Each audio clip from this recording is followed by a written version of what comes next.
Well, good afternoon, good people. Mark Holmes here, and as always, I want to say thank you all for watching, commenting, subscribing, and being part of the Joe Boo Sports Report.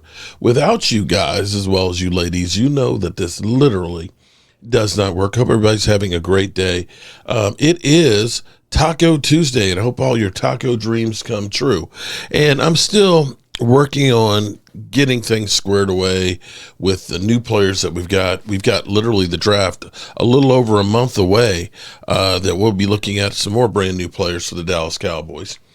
And I've kind of pointed out, to me, it's interesting that the Dallas Cowboys, this time going around, they've gotten more experienced players that are younger, guys that were drafted high in the draft that maybe have not lived up to expectations, and giving them an opportunity.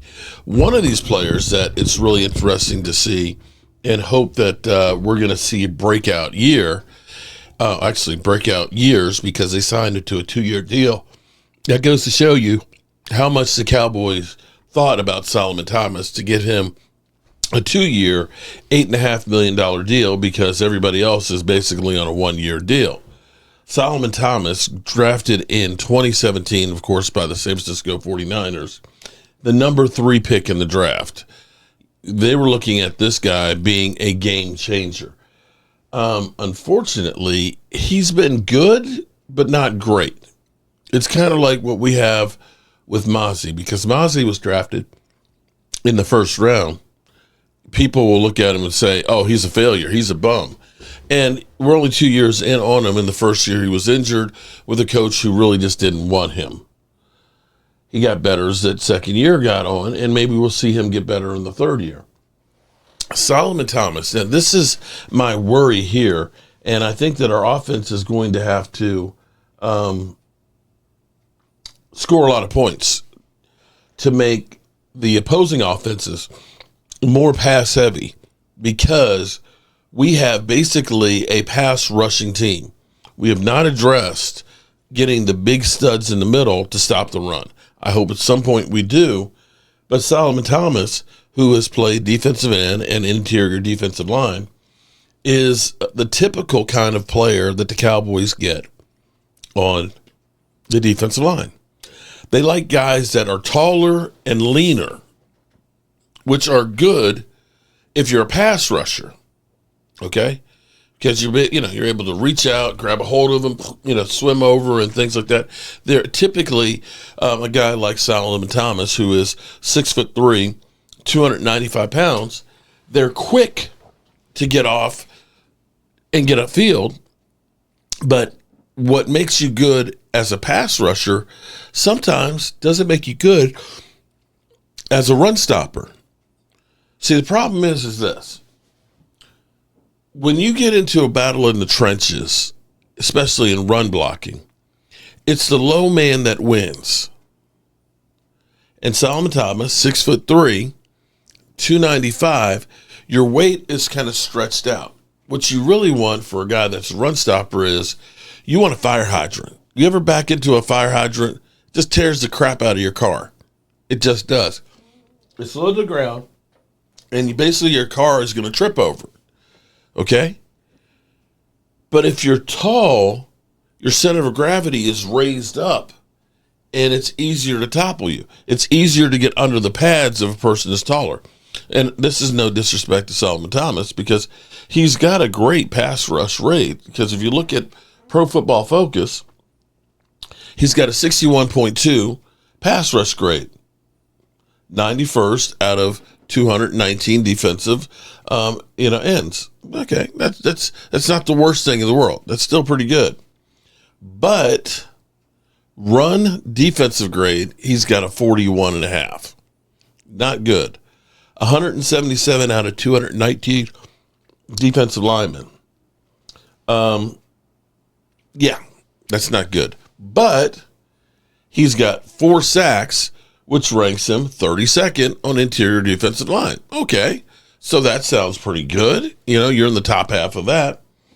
And assists, he's got 7 assists, which is 80, so you're still below that 50% range. And forced fumbles, he has 1, which he puts him 5th out of 219. So we're not talking about a scrub here. We're talking about a guy who's a good pass rusher. But we haven't addressed run stopping.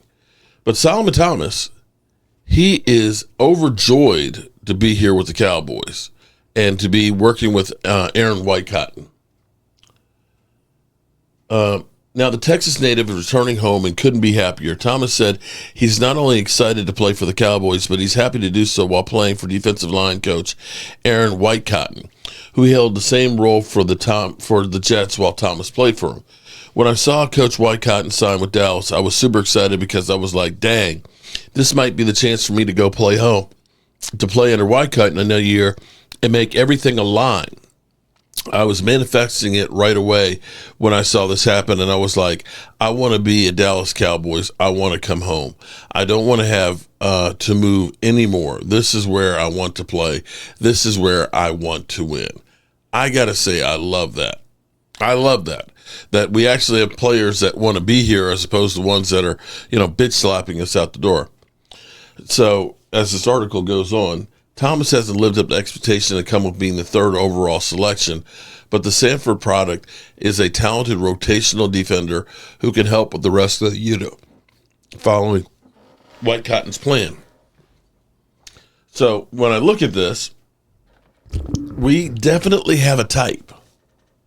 Our type is taller, leaner defensive lineman that can move.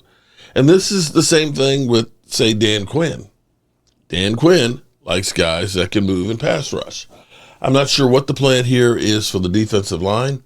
As far as run stopping, I will say our linebackers are probably definitely better than where we have been. But I still worry about getting some big nasties in the middle. Maybe we'll address this in the draft. Maybe they'll look and say we can get more out of Mozzie Smith. But we're going to have to add some beef at some point to this defensive line. I still say, let me double check.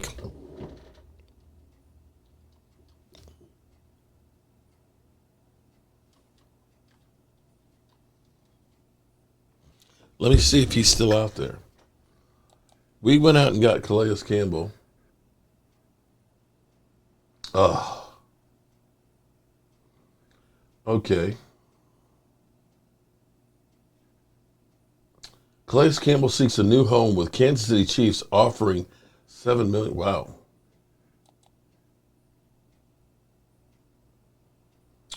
Wow. Calais seeks a new home with Kansas City Chiefs offering a $7 million chance for Super Bowl glory among Chris Jones and Spagnolia's defense. He's looking for $7 million this year. Last year, it was only $2 million. So there's that. That would definitely be out ahead of the Cowboys' price range. But I got to tell you, a guy who had 35 solo tackles, 5 sacks, and 59 assists, total tackles, might be worth it. But what do I know? I'm just a guy with a day job and a voodoo doll. And I appreciate you guys being here. And I'll see you soon.